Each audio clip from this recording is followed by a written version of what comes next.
Tanker ഉൾപ്പെടെയുള്ള വലിയ വാഹനം കൈകാര്യം ചെയ്യുന്ന ഡ്രൈവർമാർക്കുള്ള ഹസാർഡസ് ട്രെയിനിംഗ് എണ്ണ കമ്പനികൾ നൽകണമെന്നാവശ്യപ്പെട്ട് കൊച്ചിയിൽ പ്രതിഷേധം.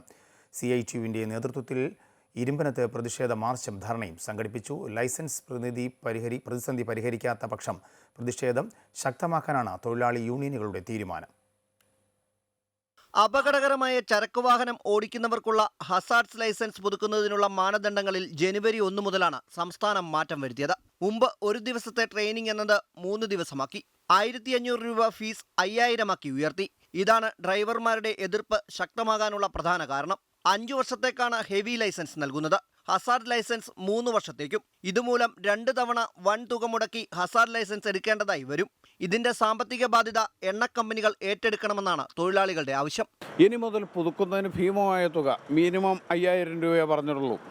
ഏക്കർ കണക്കിന് ഭൂമിയെല്ലാം വാങ്ങിക്കുമ്പോൾ തൊഴിലാളിയെ സംബന്ധിച്ചിടത്തോളം പണിയെടുക്കുന്ന കൂലി 3 വർഷം കൂടുമ്പോൾ ഈ ലൈസൻസ് പുതുക്കുന്നതിന് വേണ്ടി കൊടുക്കേണ്ടി വരും.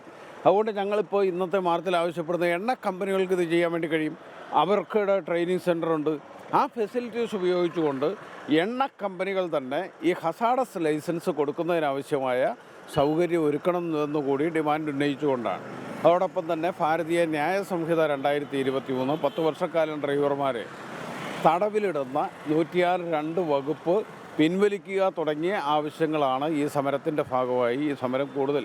ഇപ്പോൾ ഗവൺമെൻറ് ഒരു സാവകാശം അനുവദിക്കാമെന്ന് പറഞ്ഞ സാഹചര്യത്തിൽ മറ്റ് സമരമാർഗങ്ങളിലേക്ക് പോകാതെ കൂടുതൽ ഐക്യപ്പെട്ട സമരം ഉയർത്തിക്കൊണ്ടുവരണമെന്നാണ് തീരുമാനിച്ചിട്ടുള്ളത്. ഇക്കാര്യം ഉന്നയിച്ച് വിവിധ സംഘടനകൾ പ്രതിഷേധവുമായി രംഗത്തെത്തിയിരുന്നു. ഗതാഗത മന്ത്രിയുടെ നേതൃത്വത്തിൽ നടത്തിയ ചർച്ചയിൽ 6 മാസത്തേക്ക് ഇളവ് നൽകാൻ ധാരണയായിട്ടുണ്ട്.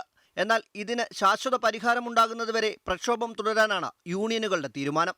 അമൃത ന്യൂസ്, കൊച്ചി.